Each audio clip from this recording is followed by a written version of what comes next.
자, 들어가겠습니다. 릴레이션입니다. 릴레이션. 릴레이션이라는 것은 이제 똑같죠. 네, 그 요약지 15쪽입니다.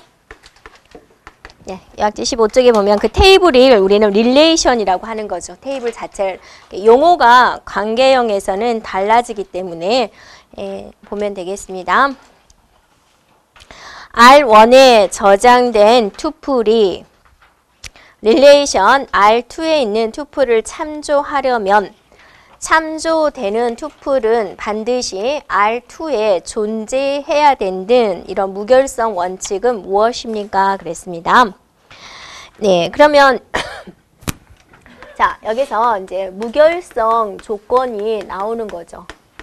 네, 무결성 조건은 이제 16쪽에 한 장 넘겨보세요. 예, 그러면 이제 세 가지가 있죠. 이렇게. 네, 첫 번째가 개체 무결성이다라는 거죠. 네, 개체 무결성. 네, 그다음에 이제 참조 무결성이 된다. 그다음에 이제 도메인 무결성이 된다라는 거죠. 네, 세 가지에 대해서 알고 있으면 되겠습니다. 개체 무결성이라는 것은 무엇에 대한 내용이에요? 기본키에 대한 내용이죠. 기본키는 중복이 일어나면 안 되고 널 값을 가질 수 없어요 라는 것이고, 참조 무결성은 외래키에 관련된 내용이죠. 네. 자, A라는 테이블이 있고 B라는 테이블이 있는데, 자, 얘가 이제 기본키가 별도로 있고 다른 키가 얘가 얘를 참조를 하는데 이거를 이제 우리는 외래키가라고 하고, 그 참조를 할 때 어디만 무슨 키만 참조할 수 있어요? 기본키만 참조할 수 있는 거죠. 이렇게. 네, 얘는 기본키. 그러니까 얘가 다른 테이블에 얘를 참조를 할 때 얘를 외래키라고 하고, 얘는 반드시 그 테이블에서 기본키여야 되는 거죠. 근데 없는 것을 참조할 수는 없다라는 거죠. 이렇게. 그 다음에 외래키는 널 값이 될 수 있어요? 없어요? 있어요. 네, 여기 널 값 될 수 있어요? 네, 가능합니다. 네, 기본키는 어때요? 널 값이 되면 안 되죠. 네. 다음에 도메인 무결성이다라는 것은 도메인 형식에 맞아야 된다라는 거죠. 네.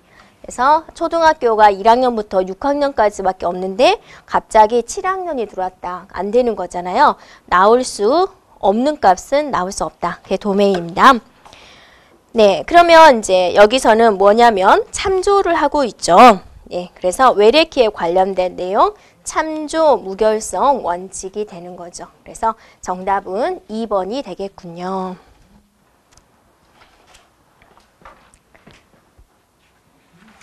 자,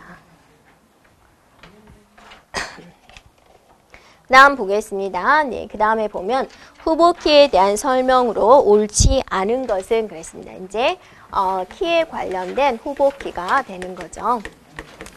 자, 네, 똑같이 16쪽 참조를 해주면 일단 후보키에 대해서 한번 살펴보세요.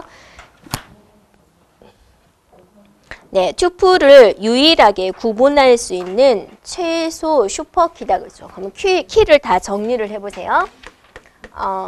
유일한 것은 뭐가 되냐면 슈퍼키가 되는 거죠. 그러니까 내가 누구를 불렀을 때 한 사람만 일어설 수 있는 거, 그 이제 슈퍼키가 되는데, 얘는 이제 유일성이다 그거죠. 그러니까 이름하고 번호를 불러도 슈퍼키가 되는 것이고, 이름하고 네, 번호하고 주소를 불러도 되는 거죠. 네. 이것도 슈퍼키가 되는 거죠. 뭐만 만족하면 돼요? 유일성만 만족하면 돼요. 딱 한 사람만 일어설 수 있도록만 해주면 돼요. 그게 슈퍼키가 되는 것이고, 이제 그 중에서 후보키가 나오는 거죠. 후보키는 유일한 거, 유일성 만족을 하는데 너무 길다 그거죠. 유일성도 만족하고 이 중에서 뭐예요? 최소성, 짧은 거, 가장 짧은 거를 골라줘야 된다라는 거죠. 그래서 이제 어떤 테이블의 후보키는 한 개일 수도 있고 두 개일 수도 있죠. 그래서 후보키가 될 가능성이 있는 것은 일반적으로 번호라든지 네, 주민번호라든지 또 카드 번호라든지 또 학번이라든지 네, 또 회사의 사본이라든지 이런 것들은 이제 후보키가 될 가능성이 있다라는 거죠. 그러니까 하나의 테이블에 이런 것들이 다 들어가 있을 수도 있는 거죠. 네. 그럼 이제 이 많은 후보키 중에서 딱 한 개만 골라요. 한 개만 고른 게 뭐죠? 기본키가 되는 거죠. 그러니까 설명을 하냐면 후보키 중에서 선택된 건 기본키, 선택이 안 된 건 뭐죠? 대체키. 네. 이렇게 이제 키에 대한 내용을 다 알고 있는 상태에서 있죠? 그 중에서 후보키에 대한 설명을 물어보고 있다라는 거죠. 네. 틀린 거. 릴레이션의 기본키와 대응되어서 릴레이션 간의 참조 무결성, 제약 조건을 표현하는데 사용되는 도구는 무슨 키일까요? 무슨 키인가요? 외래키죠. 참조 무결성에 관련된 건 외래키가 됩니다. 네. 그래서 외래키에서 여러분 조심할 거는 뭐냐면 다른 테이블에 뭐만 참조하는 거예요? 기본키만 참조하는 거예요. 네. 두 번째, 릴레이션의 후보키는 유일성과 최소성을 모두 만족해야 됩니다.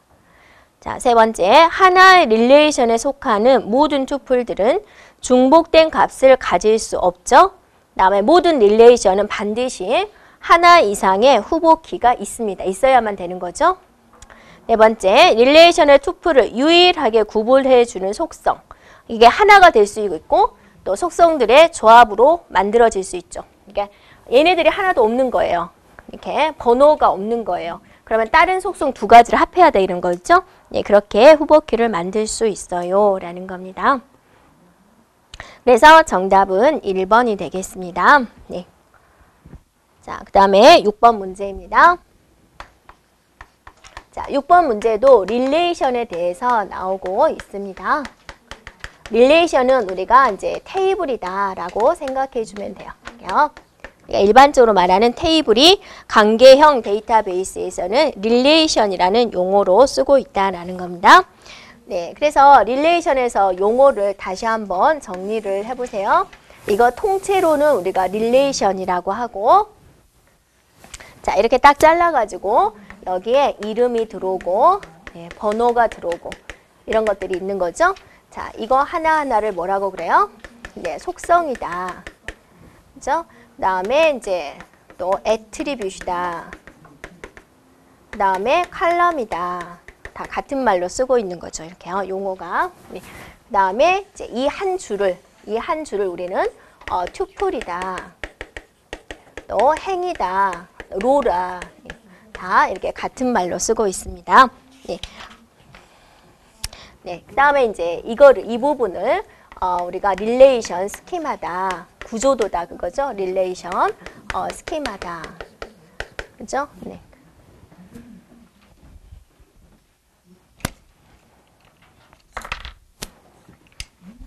자, 그 다음에 이제 릴레이션 인스턴스다. 여기는 이제 릴레이션의 인스턴스다라고 이제 생각해 주면 되죠. 거기 요약집에 있으니까 네, 한번 보시면 되겠습니다. 그 다음에 여러분이 이제 제일 많이 헷갈리는 거 속성의 개수를 뭐라 그래요? 네. 네, 차수, 네, 디그리. 네, 그 다음에 이제 튜플의 개수, 네, 카디널리티, 기수.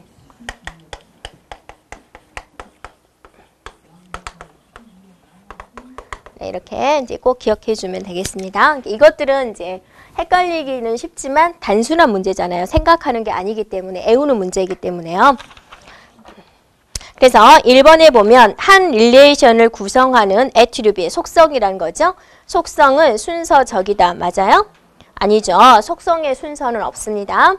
네, 한 릴레이션에 포함된 튜플 사이에도 순서가 없다. 모든 애트리뷰트 값, 모든 속성 값은 원자 값이다. 네, 한 릴레이션에 포함된 튜플들은 모두 달라야 된다. 상이하다.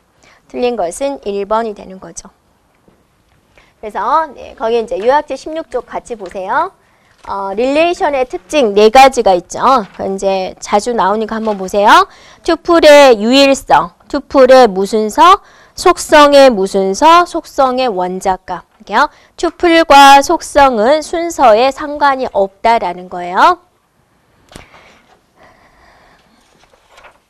자, 그 다음에요. 다음 문제입니다. 관계형 데이터 모델에서 그랬습니다. 무결성 제약 조건에 대한 설명으로 옳지 않은 것은 그랬습니다. 네. 난 널이다 라는 것은 뭐예요? 예, 널이 되면 안 된다 그거죠. 네, 보통 이제 기본키에다 보통 이걸 이제 잡아주기도 하는데요. 난 널 제약 조건은 자료를 입력할 때 반드시 속성값이 들어와야 된다. 프라이머리 키라는 것은 기본키죠. 기본키는 널 값을 가질 수 없다. 맞죠? 프라이머리 키 칼럼이라고 나왔죠. 자, 칼럼이 뭐였어요? 예, 속성이란 뜻이죠. 이렇게. 프라이머리 키로 한 이 속성. 얘네는 널 값이 될 수 없다라는 뜻이죠. 다음에 유니크 칼럼은 널 또는 유일한 값을 가질 수 있다. 유니크라는 것은 유일한 그런 거죠. 네. 결론은 어떠세요? 속성은 유일한 값을 가져야 되는 거고 널이 될 수도 있는 거죠. 4번에 포린키, 외래키 칼럼은 외래키 속성은 참조되는 속성값이 반드시 존재해야 하고 널 값을 가질 수 있다죠. 네. 널 값을 가질 수 없는 것은 기본키밖에 없어요. 네.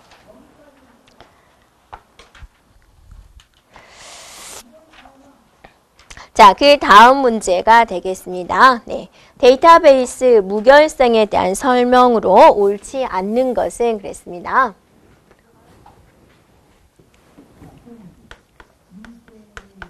자, 무결성에 관련된 내용이고요. 참조는 이제 요약제 16조 같이 보면 되겠습니다. 네, 그래서 여기 있던 내용하고 같죠?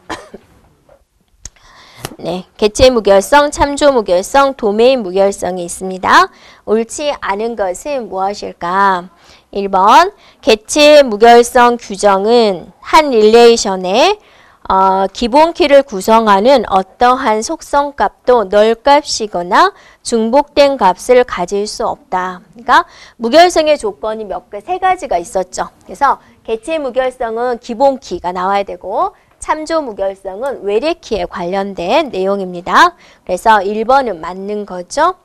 두 번째, 무결성 규정에는 규정 이름, 검사 시기, 제약 조건을 명시한다.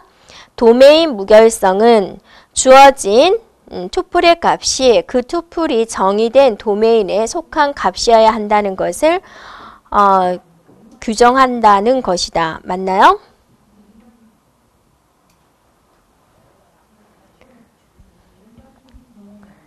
네. 네, 도메인 무결성은 투플에 관련된 게 아니죠. 네, 속성에 관련된 거죠. 그래서 언뜻 하면 그냥 지나갈 수 있는 거죠. 네, 속성입니다. 투플이 아니라 투플과는 관계가 없죠. 그래서 틀린 것은 바로 3번이 되겠습니다. 자, 트리거다라는 말이 나왔는데요. 트리거다라는 것은 트리거 조건이 만족되는 경우에 취해야 하는 조치를 명세하는 것을 우린 트리거다라고 합니다. 그래서 트리거 조건을 한번 보세요. 트랜지션에 대한 접근 유형, 그다음에 데이터, 검사 시기 이런 것들을 이제 명시한 것을 트리거 조건이다라고 하는 것이고요. 검증하는 프로그램이 있겠죠. 그 검증하는 프로그램이 무결성을 검증하기 위해서 무결성 규정을 사용하는데 거기다는 그러한 것들을 이제 기술을 한다라는 겁니다. 그래서 규정 이름, 그 다음에 트리거 조건, 제약 조건, 위반 조치 이런 것들을 기술을 한다라는 거죠. 그다음에 이제 다음 문제 가겠습니다. 네, 관계형 데이터베이스에서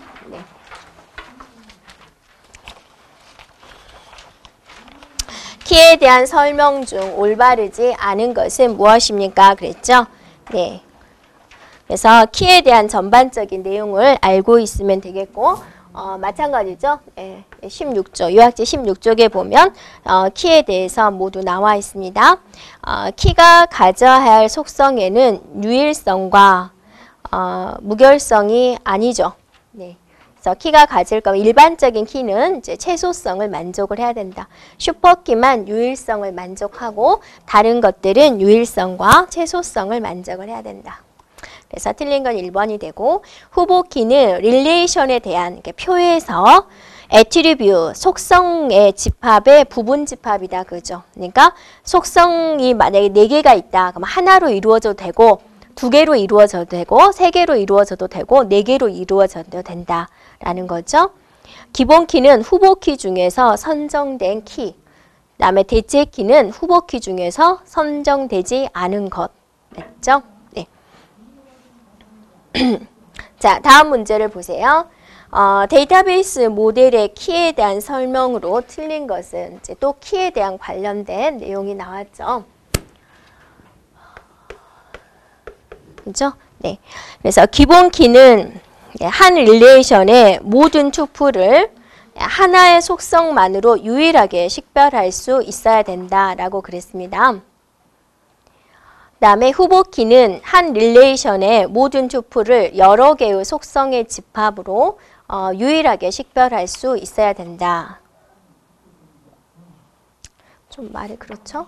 자, 세 번째 후보 키 중에서 하나를 임의로 선택해서 기본 키로 정하면 나머지 키를 뭐라고 하나요? 대체 키라고 한다. 네 번째 외래 키는 참조 무결성을 갖는다라는 거죠. 네, 그래서 틀린 것은 이제 확실하게 틀린 것은 3번이다라고 볼 수 있겠습니다.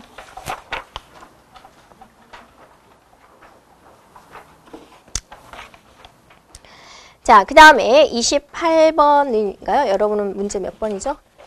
예, 제가 책을 아직 못 받아서 출판 안 됐죠, 책. 네. 제가 적어준 문제 번호랑 조금 틀려서, 네. 데이터베이스 정의 중 다음 설명과 관계되는 것은 그랬습니다. 네. 그럼 데이터베이스의 특징이 있었죠. 요약지 8쪽 한번 봐보세요. 네. 네, 맨 하단에 한번 봐보세요. 네, 데이터베이스 특성이 있죠. 네. 맨 위에 보시면 통합된 데이터, 저장된 데이터, 운영 데이터, 공유 데이터 그런 4가지 특성이 있습니다. 그래서 그 각각의 뜻을 알고 있어야 되는 건데 그 중에서 조직에서 그 고유의 기능을 수행하기 위해서 반드시 유지해야 할 데이터가 있다. 조직의 존재 목적이나 기능을 수행하는 데 없어서는 안 될 데이터의 집합이다. 무슨 데이터요? 운영 데이터가 된다 그거죠. 네, 그래서 3번이 되겠군요. 자, 그 다음 문제입니다. 데이터의 중복으로 인해서 릴레이션 조작 시 예상치 못한 곤란한 현상이 발생을 했어요. 그러니까 이런 거를 예방하기 위해서 우리는 뭘 하죠? 테이블을 여러분이 만들었다 그러면 그죠? 정규화를 하는 거죠. 그러니까 뭔가 이상할 걸 예상을 하는 거죠. 이렇게 뭐 이상이 발생될 걸 예상을 해서 그런 이상을 발생하지 않도록 하기 위해서 우리는 정규화라는 것을 하게 됩니다. 그럼 이런 곤란한 현상을 용어상으로 무엇이라고 하냐라는 거죠. 네, 그걸 뭐라 그래요? 이상이라고 하는 거죠. 이상. 어노말리 4번이 됐지요.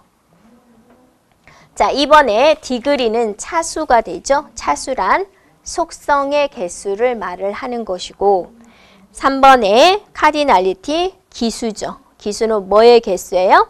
투플의 개수가 되는 거죠. 네, 그래서 정답은 4번이 되겠습니다. 그다음에 다음 문제입니다. 관계형 데이터베이스에서 후보 키가 만족해야 할 2가지 성질은 무엇입니까? 그랬어요. 그죠? 유일성과 최소성입니다. 네. 자, 다음 문제를 보면 이제 이거는 응용이죠. 학생의 라는 개체의 속성을 나타내고 있다. 여기서 성명을 기본 키로 사용하기 곤란한 이유는 무엇입니까? 일반적으로 성명을 기본 키로 사용하진 않습니다. 네, 왜 그럴까요? 그죠? 똑같은 학생이 2명 이상 존재할 가능성이 있는 거죠. 네, 그래서 1번이 되는 거죠. 동일한 성명을 가진 학생이 2명 이상 존재할 수 있다가 됩니다. 네. 그리고 이제 기본키는 그렇게 밑줄로서 표시를 합니다. 그래서 그 표에 있는 의미는 무엇이냐면 학생이라는 테이블이 있는데 그 안에 속성이 성명과 학번과 전공과 주소와 우편 번호로 이루어졌어요 라는 걸 의미하는 것이죠. 자, 32번 그 다음 문제죠. 네. 다음 두 릴레이션에서 외래키로 사용된 것은 그랬죠. 네, 한번 풀어보세요.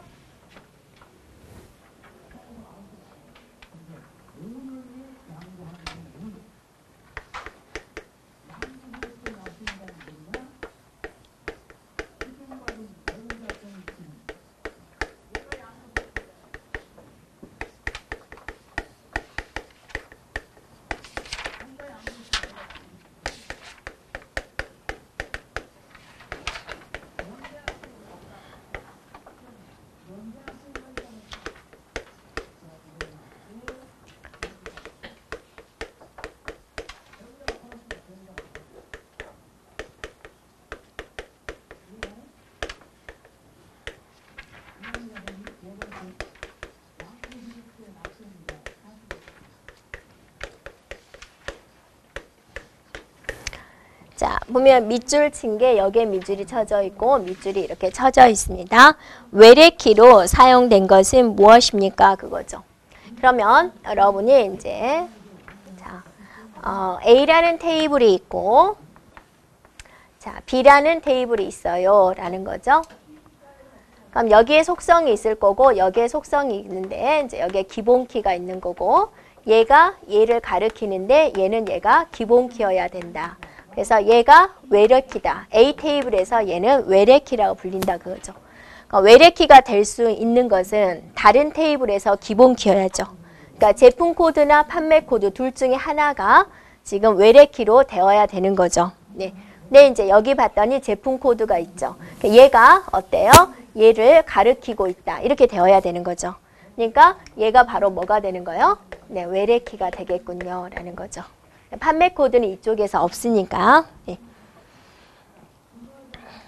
네, 그래서 정답은 1번에 있는 제품 코드다 라는 거죠. 자, 그 다음 문제입니다. 자, 그 다음 문제는 이제 정규화에 관련된 문제인데요. 정규화 문제는 꾸준히 나오고 있습니다. 네, 그래서 자, 요약지 17쪽을 한번 보세요. 네. 그래서 그 그림을 보고 여러분이 그 머릿속에 딱 들어오면 좋은데요. 1정규형은 모든 도메인이 원자값이어야 된다. 이 말은 무슨 말이에요?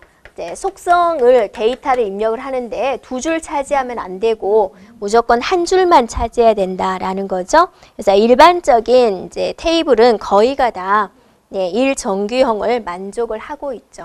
네. 그 다음에 이 정규형이 되려면 네, 이 정규형이 되려면 뭐를 제거해 줘야 돼요? 네, 부분 함수 종속을 제거를 해야 된다라는 거죠. 네, 만약에 제거해야지 이 정규형이고 제거가 안 됐어요. 그러면 뭐예요? 1정규형인 거죠. 부분 함수 종속을 제거한 것을 우리는 뭐라 그러죠? 뭘 유지했다라고 하는 거죠? 완전 함수 종속을 유지가 되었다라고 말을 하게 되는 거죠. 그래서 A하고 B가 있어 C가 이렇게 있다 그거죠. 이것이 이제 D하고 자, 하늘이라는 테이블이 자, 이렇게 있는데 A와 B가 두 개의 속성을 가지고 C와 D를 가리키고 있는데 딱 봤더니 A가 D를 가리킬 수가 있거든요. 이럴 때 우리는 부분 함수 종속이 존재한다라고 이야기를 하게 되는 거죠. 네, 이럴 때는 테이블을 분리를 해야 된다라는 게 이 정규형에 관한 내용이 되는 거죠. 네, 3정규형은 이제 뭐를 제거하는 거요? 이행적 함수 종속을 제거하는 것을 말을 하게 되는 거죠. 네, 제거를 해야지 3정규형을 만족한다라고 하는 거죠. 그러면 이행적 함수 종속이라는 것은 그러니까 이제 수학에서 말하는 A가 B를 만족하고 B가 C를 만족했더니 A가 C를 만족하는 이런 결과가 나오네요. 이런 관계가 테이블에 존재하고 있다라는 거죠. 그러면 이것도 테이블을 더 분리를 해야 되겠다라는 게 3정규형을 이제 만족하는 거죠. 그 다음은 3정규형 다음에는 4정규형일 줄 알았더니 그게 아니라 하나가 더 있다 그거죠. BCNF가 있다 그거죠. 네. 그 다음에 이제 4정규형, 5정규형 이렇게 간다 그거죠. 그래서 BCNF는 결정자가 모두 후보키, 그 다음에 4정규형은 다치 종속에 대한 이야기, 5정규형은 조인 종속에 대한 이야기가 나오면 되겠습니다. 그럼 여기서 A가 B이고 B가 C일 때 A가 C를 만족한다. 이거는 이행적 함수 종속을 말을 하게 되는 거죠. 이거를 제거하면 3정규형이죠. 제거 못하면 2정규형이 되는 거죠. 그래서 정답은 2번이 되겠죠.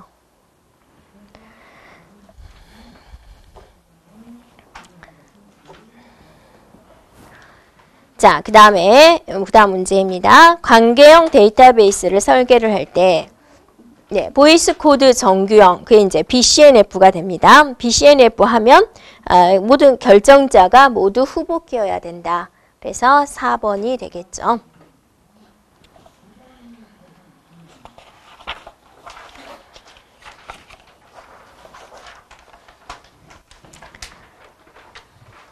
네, 그 다음 문제입니다. 네.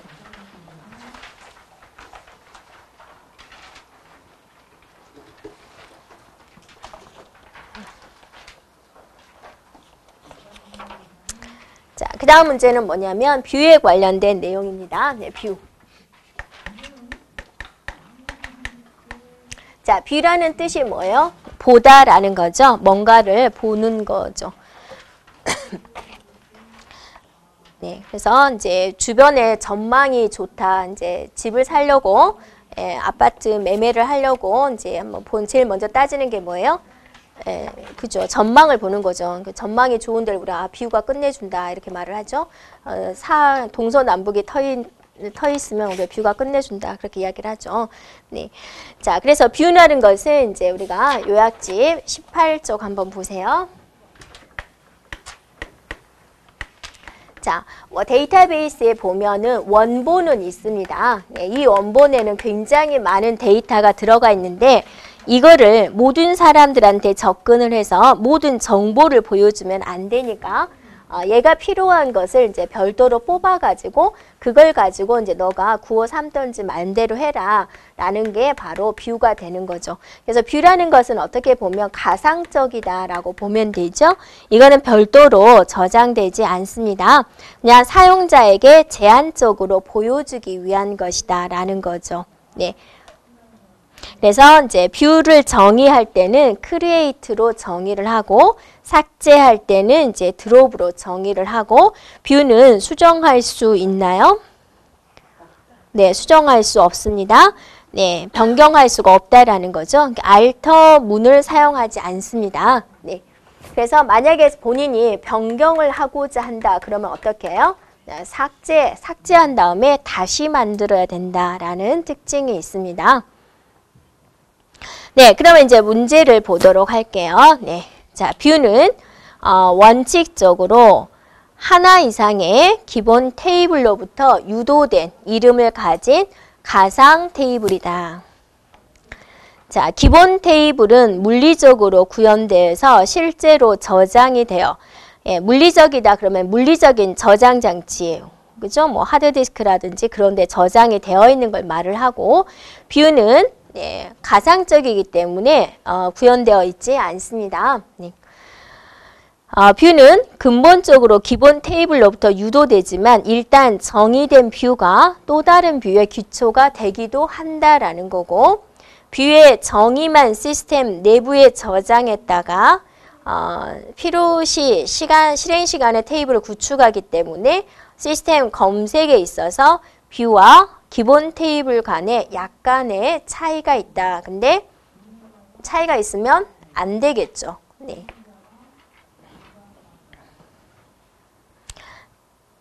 네, 항상 일치하게 됩니다. 자, 그 다음 문제입니다. 또 뷰에 관련된 내용이죠. 뷰의 특징으로 옳지 않은 것은 그랬습니다. 자, 뷰는 기본 테이블에서 유도되는 가상 테이블로 물리적으로 존재하지 않는다. 네, 맞았어요? 맞았죠? 네, 필요한 데이터만을 뷰로 정의해서 처리할 수 있기 때문에 관리가 용이하다. 자, 뷰를 통해서 데이터에 접근이 가능하기 때문에 데이터를 안전하게 보호할 수 있다라는 거죠. 원본이 여기가 있는데 이거를 다 보여주기는 좀 불안하다 그거죠. 그래서 일부만 이렇게 보여주기 때문에 데이터를 더 안전하게 보관할 수 있다. 뷰를 정의하기 위해서 create 문을 사용을 하고, 자, 뷰를 제거할 때는 뭘 사용하죠? 드롭을 사용하죠. 네, 드롭. 네, 드롭은 구조를 삭제하는 명령어입니다. 그래서 틀린 것은 4번이 되지요.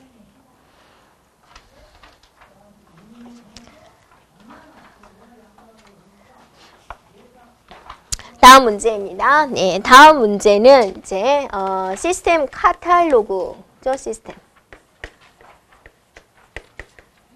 자, 카탈로그에 관련된 내용입니다. 자, 카탈로그에 대한 내용은 자, 여러분이 요약집 19쪽으로 한번 보세요. 네, 카탈로그라는 건 자체가 무엇이냐? DBMS가 이제 명령어를 처리하는 과정 중에 생긴 것이다 라는 겁니다. 그래서 스스로 생성하고 유지하는 데이터베이스 내에 특별한 테이블의 집합체다 라는 거죠. 그래서 모든 객체에 대한 정보를 가지고 있다. 그래서 카탈로그를 다른 말로 뭐라고도 한다라는 거요? 네, 자료사전이다 라고도 이야기를 한다라는 거죠. 이렇게요. 네, 그래서 이제 카탈로그는 그냥 보기만 하는 겁니다. 전체적으로 우리가 사전에 있는 내용을 우리가 보기만 하는 거죠. 네, 그러면 이제 문제로 돌아와가지고 그 카탈로그에는 어떠한 내용들이 들어있느냐라는 거죠. 자, 릴레이션에 대한 정보, 테이블 전체에 대한 정보, 자, 인덱스에 대한 정보, 또 뷰에 대한 정보, 여기까지죠. 트랜잭션에 대한 정보는 없다라는 겁니다. 네, 다음 문제를 보면 이제 똑같이 시스템 카탈로그에 대한 설명이 되는데요. 시스템 카탈로그는 DBMS가 스스로 생성하고 유지한다. 시스템 카탈로그는 시스템 테이블이기 때문에 일반 사용자는 내용을 검색할 수 없다라고 그랬는데요. 얼마든지 검색할 수 있습니다. 네. 자, 저장된 정보를 메타데이터다. 메타라는 뜻은 보통 이제 종합적인 그런 뜻을 가지고 있습니다. 또 다른 말로는 자료 사전이다라고 하는 거죠. 네. 그래서 시스템 카탈로그는 이제 갱신하는 것은 허용되지 않지만, 네, 그거를 이제 검색은 해볼 수 있다라는 거죠.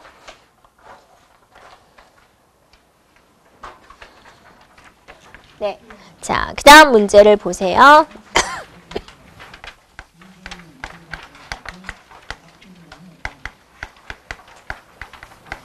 자, 그 다음 문제에서는 지금 로킹의 단위다라고 해서 나왔습니다. 그러니까 로킹의 단위다라는 것은 뭐냐면 락이 뭐죠? 잠근다라는 거죠. 접근에 대한 제한을 주는 거죠. 그래서 이제 로킹의 단위가 크면은 병행성 수준은 낮아진다라는 건데요. 예를 들어서 이제 테이블이 딱 이렇게 있는데, 자, 이거는 접근할 수 없어요. 이렇게 막아버리면 얘 하나만 접근이 허용 안 되면 되는 거죠. 로킹의 단위가 커지면은 이제 이렇게 한 행은 접근할 수 없어 이렇게 되는 거죠. 로킹의 단위 더 커지면 이 테이블 자체를 접근할 수 없어요 이렇게 돼버리거든요.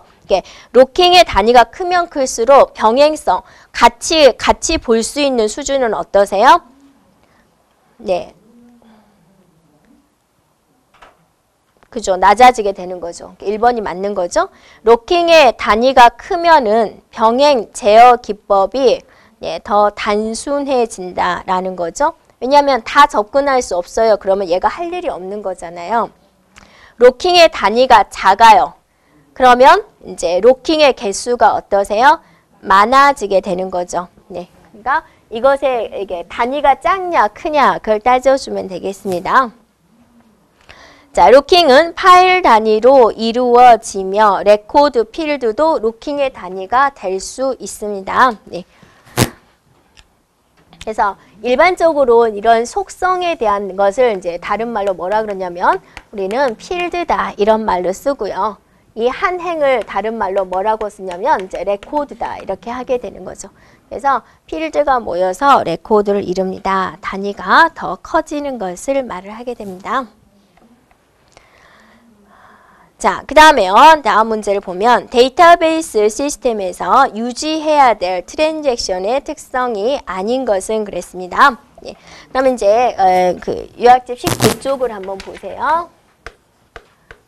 예, ACID다라고 있죠. 트랜잭션에 대한 거. 그래서 트랜잭션 자체가 무엇이냐? 데이터베이스에서 처리하는 작업 수행의 단위를 우리는 트랜잭션이라고 한다라는 거죠. 그래서 데이터베이스가 굉장히 큰 단위잖아요. 그래서 이제 명령어를 처리를 할 때 하나하나의 명령어를 우리는 트랜잭션이라고 하는 거죠. 그럼 트랜잭션이 이제 성질이 4가지가 있다라는 건데 데이터베이스라는 것이 동시 접속이잖아요. 동시 접속을 해가지고 그냥 보기만 할 때는 아무런 문제가 없다라는 거죠. 여러 사람이 동시에 접속해서 쓰는데 뭐 할 때 문제가 되는 거예요? 계산을 할 때, 연산이 이루어질 때 그때 문제가 되는 거죠. 네, 그래서 4가지 성질. 첫 번째 원자성이 있습니다. 완벽하게 수행이 되거나 중간에 오류가 발생이 되면 어때요? 네, 원래대로 되돌려라라는 거죠. 자, 일관성, 그 다음에 격리성입니다. 중간 연산의 중간 결과는 다른 트랜잭션이 접근할 수 없다예요. 네. 그 다음에 영속성, 성공적으로 끝났어요. 그래서 성공적으로 끝난 다음에 오류가 발생이 됐어요. 그건 상관이 없죠. 네. 자, 그러면 다시 문제로 돌아와서 데이터베이스에서 유지되어야 될 트랜잭션의 성질이 아닌 것. 원자성, 일관성, 격리성, 일시성이 아니고 뭐예요? 영속성이 되는 거죠. 네. 일정한 기간 동안 유지가 되어야 된다. 틀린 것은 바로 4번이 되는 거죠. 자, 똑같이 트랜잭션에 관련된 문제입니다. 데이터베이스에서 모두 반영되든지 아니면 반영되지 않아야 된다라는 성질을 뭐라 그래요? 원자성이죠. 그래서 1번은 일관성, 2번은 격리성, 3번이 원자성, 4번이 영속성이 되는 거죠. 그래서 정답은 3번이 되는 거죠. 네, 다음 문제도 똑같이 트랜잭션 성질에 관련된 내용입니다. 네, 트랜잭션의 특성 중 그랬습니다. 둘 이상의 트랜잭션이 동시에 실행되는 경우 어느 하나의 트랜잭션 실행 중에요. 다른 트랜잭션의 연산이 끼어들 수 없어요. 그걸 뭔 성질이 하냐 그죠? 뭔 성질? 격리성. 그래서 1번이 원자성, 2번이 일관성, 3번이 격리성, 4번이 영속성이 되는 거죠. 그래서 트랜잭션에 대한 이제 문제가 꾸준히 나오고 있습니다. 네. 그래서 그 성질 4가지하고 그 성질이 뭘 뜻하는지 이렇게 알고 있으면 되겠습니다. 자, 한 번 더 나왔죠? 네. 데이터베이스 시스템의 트랜잭션이 가져야 할 속성에 대한 설명으로 틀린 것은 그랬습니다. 트랜잭션 특성이 아닌 것. 트랜잭션에 포함된 연산들이 수행 중에 오류가 발생한 경우에 어떠한 연산도 수행되지 않은 상태로 되돌려져야 되는 거죠. 네. 원자성에 해당된 내용이죠.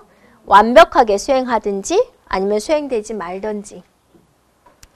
자, 두 번째, 만약에 데이터베이스가 처음에 일관된 상태에 있었다면 트랜잭션이 실행되고 난 후에도 일관성은 어때요? 유지가 되어야 되겠죠. 자, 동시에 수행되는 트랜잭션들은 상호작용할 수 있다라고 했는데 상호작용하면 안 되겠죠. 서로 독립적으로 이루어져야 됩니다. 트랜지션이 성공적으로 완료된 후에 시스템 오류가 발생한다 하더라도 트랜지션에 의해 데이터베이스에 변경된 내용은 어때요? 일정 기간 보존되는 거죠. 그래서 틀린 거는 3번이 되겠군요. 자, 다음 문제입니다. 분산 데이터베이스 시스템에 대한 설명 중 옳지 않은 것은 거죠. 데이터베이스 시스템에서 한 번 더 발전된 게 분산 데이터베이스다라는 거죠. 데이터베이스를 이제 나눠서 보관을 하게 됩니다. 그래서 사용자나 응용 프로그램이 접근하려는 데이터나 사이트의 위치를 알아야 한다 그랬는데 알 필요가 없습니다. 네, 그냥 접근해서 그냥 사용하기만 하면 되는 거죠. 이게 어디에 저장이 되어 있을까? 여러분이 인터넷도 마찬가지로 여러분이 이제 네이버에 접속을 해가지고 항상 뭔가 궁금하다. 그럼 여러분 항상 어때요? 네이버한테 물어보죠. 네, 우리나라 사람이 제일 많이 쓰고 있는 네이버죠. 그럼 네이버에서 답을 해주죠. 인간이 답을 해주나요? 네, 소프트웨어적으로 해주죠. 어디 가서 이제 여러분이 질문한 단어를 검색해가지고 자체적인 데이터베이스가 있겠죠. 네, 거기에 접속을 해서 일치하는 단어를 찾아내가지고 이렇게 해가지고 이렇게 알려주게 되는 거죠. 여러분은 네이버가 이 저장 장치를 뭘 사용하고 있을까? 어디에 보관하고 있을까? 이런 것에 어때요? 관심이 없어도 된다라는 거죠. 그냥 내가 원하는 정보만 받으면 되는 거죠. 네, 그래서 1번이 틀렸어요. 자, 중앙의 컴퓨터에 장애가 발생하더라도 전체 시스템에 영향을 끼치지 않는다라고 그랬습니다. 그러니까 데이터베이스가 그냥 하나만 쓸 때는 얘가 언제 망가지면 큰일 나잖아요. 그러니까 물론 복원 시스템과 그런 게 있겠지만 근데 이제 분산은 똑같은 데이터베이스를 이렇게 나눠서 보관을 하고 있는 거죠. 그러니까 만약에 얘가 오류가 발생이 됐다? 이걸로 접속하면 되는 거잖아요. 네. 중앙 집중 시스템보다 구현은 더 복잡하게 되는 거고 네, 처리 비용도 더 많이 들어가게 됩니다. 네. 중앙 집중 시스템보다 시스템 확장은 더 용이하다라는 거죠. 되겠죠? 네.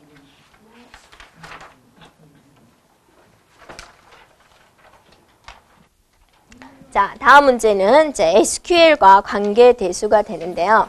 자, SQL 한번 살펴보겠습니다.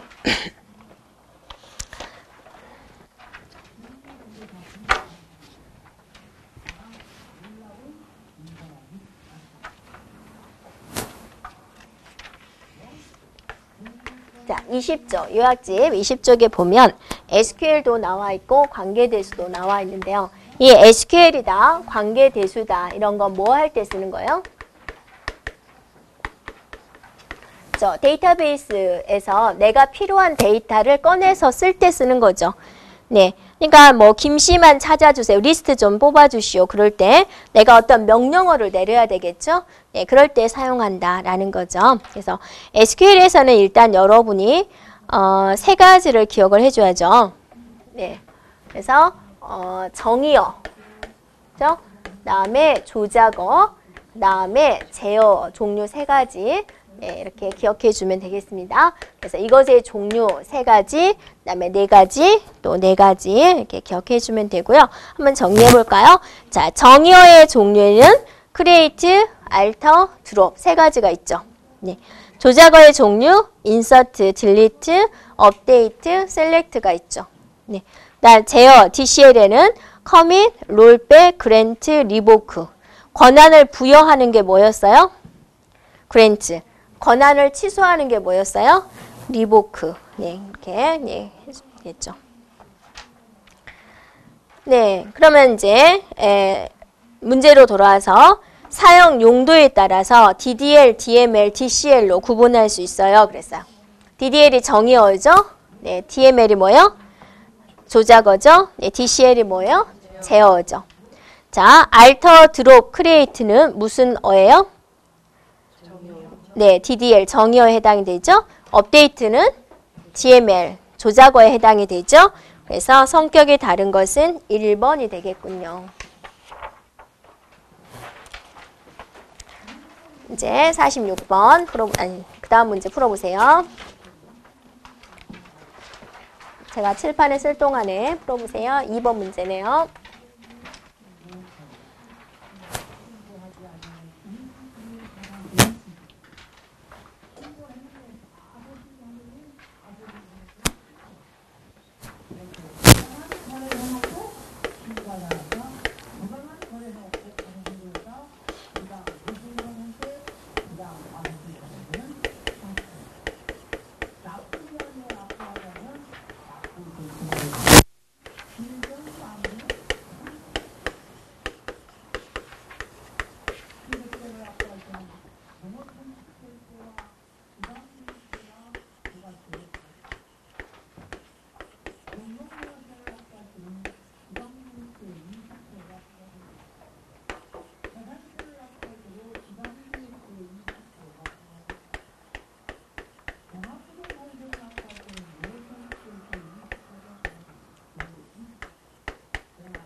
자, 해석해 보셨어요? 네. 자, 보겠습니다. 네. SQL 명령어가 되는데, DBA는 뭐죠? 데이터베이스 관리자가 되는 거죠. 네, 관리자가, 그랜트가 뭐예요? 권한을 부여를 하겠다. 그죠? 권한 부여하는 명령어고, 자, 리보크는 이제 권한을 취소하는 거죠. 부여된 권한을 취소시키겠다라는 거죠. 자, select on student입니다. 이게 다 select on student가 나오죠. 네. 그러니까 student라는 테이블을 select 검색할 수 있는 권한이다, 그죠? 검색할 수 있는 권한을 뭔가 하겠다, 그거죠. 네. to U1에게, U2에게, 그죠? U1에게 student라는 테이블을 검색할 수 있는 권한을 부여를 하겠다. 추가해가지고 with 추가해가지고 다른 사람에게 권한을 부여하는 것도 주겠다는 거죠. 네. 그래서 U1이라는 사람이 이제 student를 검색할 수 있는 권한을 누구에게도 준 거예요? U2한테도 준 거죠. 그러니까 DBA가 권한을 U1한테 준 거고 U1도 U2한테 또 준다 그거죠. 그러면 지금 현재 여기까지는 student라는 테이블을 검색할 수 있는 권한은 U1과 U2한테 있다 그거죠. 네. 네, 권한을 이제 취소하는 거죠. 일정 시간이 지나서 권한을 취소하겠습니다. 네, student라는 테이블을 검색할 수 있는 권한을 취소하는데 U1에 있는 권한을 취소하겠다라는 거죠. 네, U1에 연결된 게 누가 있어요? U2가 있다. 캐시케이드가 뭐죠? 자, 연결된 테이블도 연결된 것도 모두 취소하겠다라는 거죠. 네, 그래서 U1과 U2 이 시점에서 U1과 U2에 대한 또 다 권한이 취소가 됩니다. 그래서 여기서는 여러분이 캐시케이드가 무엇인지, 그죠? 네, 명령어가 그랜트가 무엇인지, 리보크가 무엇인지, 캐시케이드가 무엇인지 이렇게 알고 있으면 되겠죠. 그럼 이제 최종적으로 U1은 스튜던트에 대한 검색 권한이 없죠. DBA는 관리자이기 때문에 모든 권한이 있습니다. 네. U2는 스튜던트에 대한 검색 권한이 어때요? 없어졌죠. 네. 자, U2는 스튜던트에 대한 검색 권한을 다른 사용자에게 부여할 수는 없죠. 자기가 이제 어차피 권한도 다 취소됐으니까. 네. 그래서 부적합한 것은 3번이다 라고 볼 수가 있겠죠. 네. 네. 자, 거기까지 하겠습니다.